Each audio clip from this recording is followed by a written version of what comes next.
मौलिक अधिकार, fundamental rights. भारतीय संविधान का सबसे महत्वपूर्ण भाग है ये मौलिक अधिकार वाला।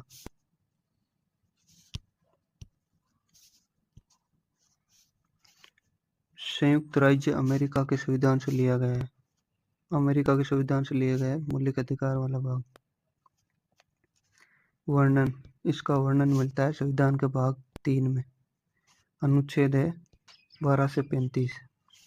संविधान के भाग 3 को भारत का अधिकार पत्र, मैग्ना कार्टा कहा जाता है और इसे मूल अधिकारों का जन्मदाता भी कहा जाता है।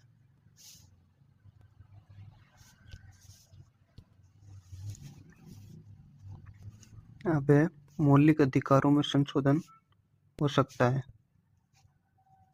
राष्ट्रीय आपात के दौरान, राष्ट्रीय आपातकाल है अनुच्छेद 352 में।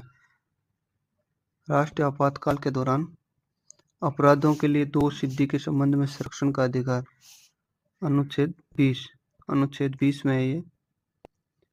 दोष सिद्धि के संबंध में संरक्षण का अधिकार और जीवन एवं व्यक्तिगत स्वतंत्रता का अधिकार, वो है अनुच्छेद 21 में। इन दोनों अनुच्छेद को छोड़कर अन्य मौलिक अधिकारों को स्थगित किया जा सकता है आपातकाल के दौरान। ठीक है। अब मूल संविधान में 7 मौलिक अधिकार थे, लेकिन 44वें संविधान संशोधन 1978 ईस्वी के द्वारा संपत्ति का जो अधिकार है अनुच्छेद 131 में था और 19 के में था संपत्ति का अधिकार, उसे मौलिक अधिकार की सूची से हटा दिया गया और संविधान के अनुच्छेद 300A इसके अंतर्गत कानूनी अधिकार के रूप में रख दिया गया।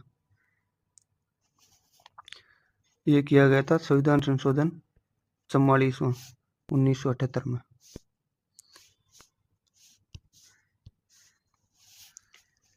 (1931) ईस्वी में कराची अधिवेशन हुआ था कांग्रेस का। इसके अध्यक्ष थे सरदार वल्लभ भाई पटेल। इसमें कांग्रेस ने घोषणा पत्र में मूल अधिकारों की मांग की थी। मूल अधिकारों का जो प्रारूप है वो जवाहरलाल नेहरू ने बनाया था।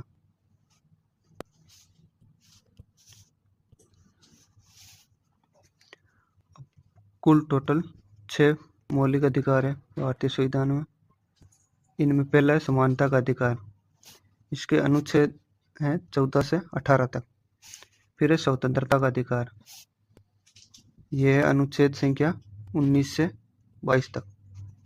फिर है शोषण के विरुद्ध अधिकार, अनुच्छेद संख्या 23 से 24। धार्मिक स्वतंत्रता का अधिकार 25 से 28। संस्कृति और शिक्षा संबंधी अधिकार 29 से 30। संवैधानिक उपचारों का अधिकार अनुच्छेद 32। पहला है समानता का अधिकार, अनुच्छेद संख्या 14 से 18 तक। समानता का अधिकार में पहला अनुच्छेद है 14 नंबर।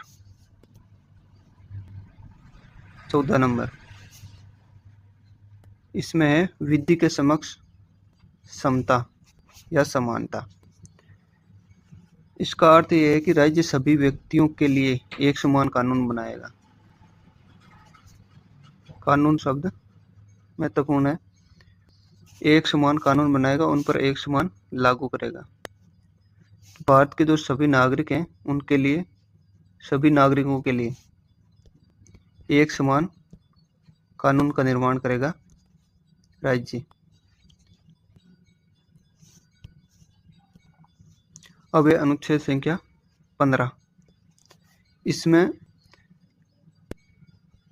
है धर्म, नस्ल, जाति, लिंग और जन्म स्थान आदि के आधार पर भेदभाव का निषेध है। इसमें अर्थात राज्य द्वारा धर्म, मूलवश, जाति, लिंग एवं जन्म स्थान के आधार पर नागरिक के प्रति जीवन के किसी भी क्षेत्र में भेदभाव नहीं किया जाएगा। यानी धर्म, जाति के आधार पर भेदभाव का निषेध है अनुच्छेद संख्या 15 में।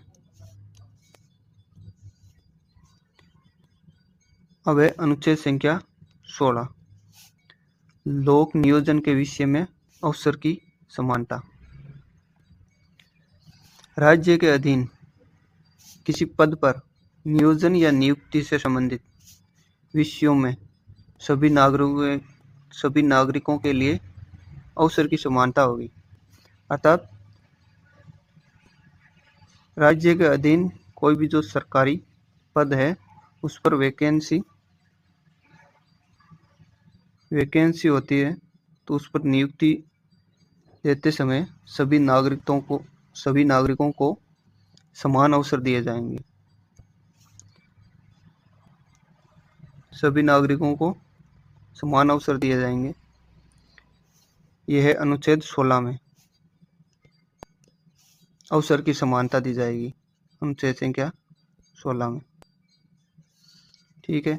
अब इसके अंदर अपवाद है, ये SC, ST और OBC, SC, ST, OBC, EWS, ये जो आरक्षण दिया जाता है ये अनुच्छेद 16 का अपवाद है। अनुच्छेद संख्या 17, इसमें अस्पृश्यता का अंत है, अर्थात छुआछूत को दंडनीय अपराध घोषित किया गया है अनुच्छेद संख्या 17 में।